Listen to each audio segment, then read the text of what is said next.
Сәлем, менің атым Бауыржан және бұл Vocabulary арнасы. Бұл видео өте ұзақ болады, сондықтан сусындар мен неше түрлі тәттілеріңізді дайындап алыңыз. Vocabulary арнасы қазақ ютубындағы ең пайдалы видеолар. Сен өзіңнің алғашқы 70 000 теңге жалақыңды алған кезде, сен өзіңді әлемнің патшасындай сезінесің. Міне, әйтеуір дегенде жеке өмірім басталды. Мұнда мен не істесем де өзім білемін. Тіпті аз ғана 70 000 теңге үлкен ақша сияқты көрінеді. Себебі бір ай ғана бұрын ол да жоқ еді. Сен енді маманнан пиво мен темекіге ақша сұрамайсың. Сен енді ұлы және тәуелсіз дала баласысың. Және жақында сенің жоспарларың орындала бастайды. Себебі сенің ішкі жан дүниең терең және қойған мақсаттарың бар. Уақыт өткенде сенің ішінде бәрі өзгереді. Сенің қажеттіліктерің өзгереді. Саған автобуста қысылып тұру ұнамайды. Жай ғана тойып тағамдану аз болып көрінеді. Сенің жалақың енді 100 000 теңге болғаны қандай жақсы. Бұл аудандағы адамдардың орташа жалақысынан қарағанда көбірек. Әйтеуір дегенде мен енді Шымкентская пивосынан гөрі қымбатырақ заттар ала аламын. Енді демалыс керемет өтетін болады. Себебі мен енді анда-санда кафеге бара аламын. Көшеде нағыз орташа кластағы адамдар сияқты өмір сүре аламын. Мүмкін тіпті такси шақырып бастаймын. Себебі міне мыналармен бірге тұншығып тұру қатты қинап жібереді. Қазір мен өз бақытыма деген түзу жолда келе жатырмын. Ал менің ұялы телефоным ше? Маған Apple'дың телефоны міндетті түрде керек. Әйтпесе мен Android'ым ескіріп кетті. Ал оның кредитін мен төлеп бітейін деп қалдым. Егер мен жаңа iPhone алсам, менің телефоным 0,5 секундқа жылдамырақ жұмыс істейді. Ойындар да күштірек болады. Ал камера менің 50 подписчигі бар инстаграмыма, оның 15 туысқандарым менің жаңа телефонымның камерасына түскен суреттерге жақсы баға береді. Сондай-ақ лайкты да 2 есе көбірек басатын болады. Менің айлығымды 130 000 теңгеге көтергені тіпті керемет болды. Енді тек 3 ай ғана осындай өзгеріс үшін ақша жинау керек. Осыдан кейін біздің қарапайым адам екі нәрсені байқай бастайды. Айлық 2 есеге өсті, ал ол бұрын қалай өмір сүрсе, дәл солай әлі жүр. Бұрынғы жерде әлі жұмыс істеп жүр. Бірақ лауазымы мен істейтін жұмысы көбейді. Бұл аз болғандай, ол ақша тіпті азайып қалған сияқты. Айлыққа дейін қарыз алып бастады. Бірақ неге? Не болып жатыр өзі? Ақша көбірек түседі, ал негізі ақша керісінше азайып қалған сияқты. Өмір айтарлықтай өзгерген жоқ сияқты. Кәдімгі кетчуптың орнына тоңазытқышта Heinz. Оны ол айына 1 рет қана қолданады. Ол оған соншалықты керек те емес. Сынған телефонды жөндеу 30 000 теңге. Ал бұл ақшаға арзандау болса да жаңа телефон алуға болатын еді. Баяғыда арман болған еді ғой. Әлемді көру, жаңа іс жасап көру, сурет салу, жаңа тілдер үйрену, шетелдерді көру. Ақша немесе басқаша айтқанда мүмкіншілік көбейді, бірақ азайып қалған сияқты сезінеді. Және бұның бәрі бақытты көбейтпейді. Керісінше көбірек азайтады. Ремонтқа, кейде жаңа жаттар сатып алуға, мүмкін бұдан да көп ақша табу керек шығар. Сонда мен міндетті түрде бақытты боламын. Сонда мен армандарымды орындауға ақшам жететін болады. Құрметті көрермендер, ал сіздер қалай ойлайсыздар? Бұл адамға армандарына жету үшін не жетпейді? Бұдан да көбірек ақша ма? Шындық біреу. Адамдардың ыңғайлы өмір сүруі көбірек ақша құртуға келеді. Ақша жинауға және инвестиция жасауға мүмкіндік жоқ. Табыс көбейген сайын адам түсініксіз себептерге байланысты бұрынғыдан да көбірек ақша құртады. Дәл сол заттар, бірақ кішкене қымбаттау. Үйдегі тамақтың орнына кафе, метроның орнына такси. Бұл консюмеризм деп аталады. Тұтынушылар қоғамы. Бұл матрица нео. Өтірік ынталандырушылар мен өтірік бағдарлардан тұратын өтірік әлем. Сені дөңгелектегі тиын сияқты мәңгі жүгіруге мәжбүрлейді. Жетістік деген қазіргі адамдардың түсінігі бойынша жай ғана мираж. Бұл көзбояушылық телефонның экранында қымбат көліктер, телефондар, сағаттар, костюмдер және әрине фигурасы бар қыздар. Менің бір сұрағыма жауап бер. Саған шын мәнінде бір айда қанша ақша керек? Бірақ сен бұл туралы ойланған жоқ. Сондықтан Нео, сен үшін жұмыс бұл қазіргі заманға арналған құлдық. Бірақ сен оны өзіне бостандық беру үшін қолдануына болады. Көк дәріні ішсең, ертегі бітеді. Сен төсегінде оянып, бұл түс екеніне сеніп қаласың. Қызыл дәріні ішсең, ғажайыптар әлеміне кіресің. Мен саған бәрін көрсетемін. Бірнеше керемет өмірде болған жағдайлардан бастайық. Кейбір ерекше адамдар матрицадан шыққан. Карл Дженсен 43 жасында зейнетке, ал нақтырақ айтатын болсақ, қаржылық тәуелсіздікке жеткен. Карл жалғыз емес, ол 2 қыздың әкесі. Оның өзінен бөлек оның әйелі және 2 баласы бар. Егер сіздердің кейбіреулеріңіз Колорадодағы Карл 20 жасынан бастап зейнетке шығу үшін ақша жинаған деп ойлап қалған болсаңыздар, сіздер қателесесіздер. Ол өзінің ерекше адам болу жолын 37 жасында бастаған. Мақсатқа барардан бұрын бірінші оны көру керек. Ол оған $1 миллион зейнетке шығуға жеткілікті екенін түсінді. Теңгеге ауыстырмай қоя тұрайық. Әр елде өзінің нюанстары бар. Қазақстан экономикасы бла-бла-бла. Бірінші толық тыңдаңыз. Сонымен мақсат $1 миллион. Оның $600,000 ол жинап қойды. Оның $400,000 тұратын үйі болды. Бірақ ипотеканы ол тек $150,000 төлеген. Оның табысы тек программисттің жалақысы болған, яғни жылына $100,000.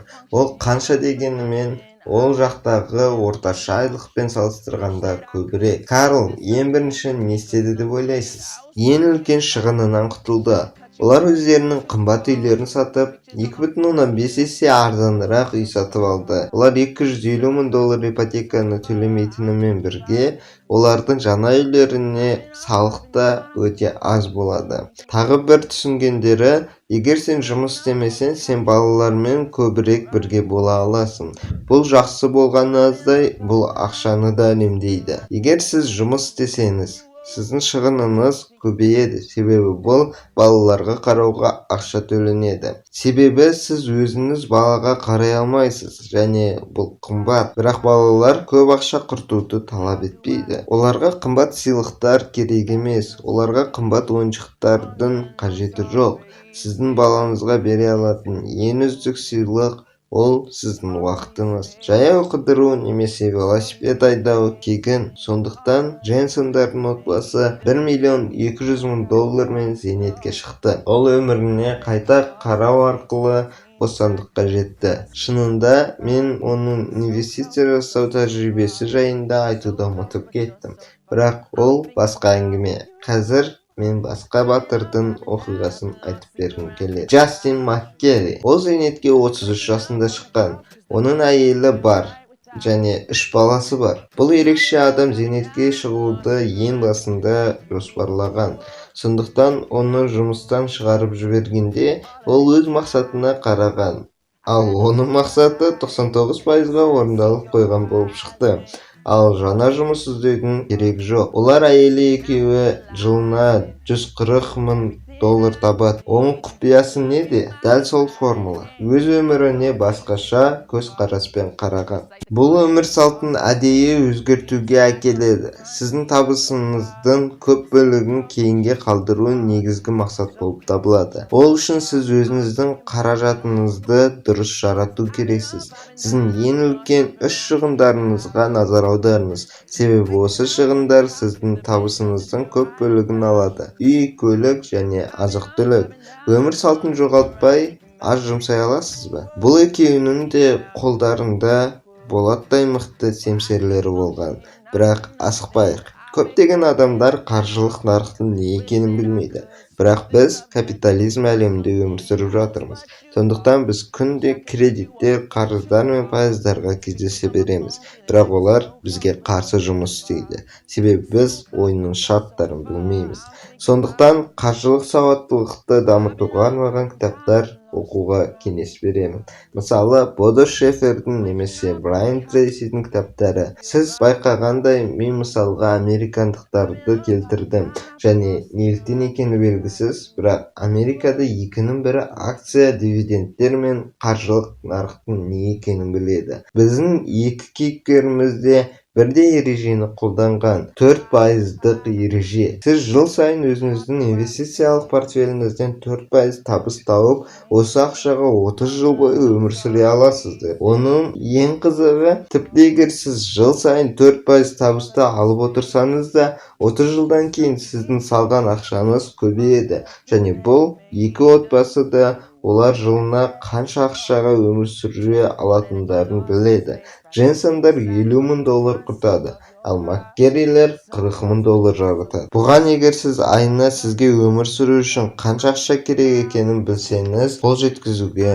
болады. Сізге бір жылда қанша ақша керек екенін анықтаңыз, және бұл ақшаны 4%-ға бөлу керек. Болды. Жас зейнеткерлердің өмірі. Негізі бұнымен бәрі бітпейді, бірақ бұл алғашқы қадамдар. Ең маңыздысы осы жолға түсу керек. Ары қарай өзіңіз түсініп аласыз. Айтқандай, менің бір түсінбейтінім, неге Қазақстанда бір жылдық табыс деген ұғым жоқ. Адамдар бір айдан артық ары қарамайды. Сіздің үйіңіз жұмысыңыздың қасында болуы негізгі шарт. Және кейінге қалдырылатын ақшаның көлемін анықтап, осы көлемді жинау керек. Бұл пассивті табыс. Сен ақмақ серіктестермен жұмыс істегің келмесе, кез келген уақытта жұмысты тастай аласың. Сен өзіңе ұнайтын іспен айналыса аласың. Тіпті егер одан көп ақша түспесе де, сен жақсы өмір сүре бересің. Себебі сенің пассивті табысың қолдап тұрады. Пассивті табыс деген сен жұмыс істемесең де түсетін табыс. Бұны қаржылық бостандық дейді. Бостандық. Пассивті табыс бұл көптеген жылдар бойғы еңбектің жемісі. Бірінші қадам. Өзіңіздің шығындарыңызды жазыңыз, және бұны қағазға жазбай-ақ істеуге болады. Қазір 21 ғасыр, Карл. Ұялы телефондарға арналған бағдарламалар бар. Ол сіз үшін бәрін жасайды. Сіз тек нені қаншаға алғаныңызды ғана жазасыз. Мен өзім One Money бағдарламасын қолданамын, ал менде iPhone болған кезде мен Cash Organizer бағдарламасын қолданатынмын. Екінші қадам. Анализ жасау. Әр айдың соңында сіз неге қанша ақша жаратқаныңызды біле аласыз. Сіз керек емес заттарға ақша құртқаныңызды тек сонда ғана аңғарасыз. Үшінші қадам. Ақша жинаймыз. Ай сайын белгілі бір соманы жинаймыз. Әлемде жер сілкінісі болады, цунами болады, бірақ әр ай сайын емес қой. Бұл қаржылық менеджмент деп аталады. Және менің тағы бір айтқым келетіні, шын акциялармен сауда жасау, бинарлық опциондар мен форекстермен ешқандай қатысы жоқ. Олар тек тышқан аулауға арналған сыр сияқты. Егер сізге күніне бір немесе одан да көп пайыз бір күнде табасыз деп ұсыныс жасаса, есіңізде болсын. Ол пирамида. Олардың неше түрлі алаяқ адамдар ойлап табады. Олар адамдарды алдау арқылы ақша табады. Ондай ұсыныстан ойланбастан бас тартыңыз. Тек қана сіз шешесіз, тұтыну қоғамы ма, әлде қаржылық бостандық па? Арнаға тіркеліп, достарыңызбен бөлісіңіздер. Видеоның астында Телеграмдағы арнаға сілтеме қалдырамын. Тіркелеміз. Ал сіздермен болған Бауыржан және Баукаплей арнасы. Келесі кездескенше. How do I face this?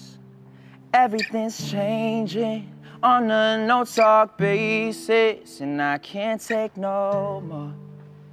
So all of these spaces, they're slowly replacing all the things that made us when you walked out that door. It's like the quarter that you lost in the space right between the side door and the front seat of your car. You're so close, but you're so far, yeah. You're so close, but you're so far. I'm thinking about you. So I've been up, I've been down, I've been lost, sleeping around, thinking about you.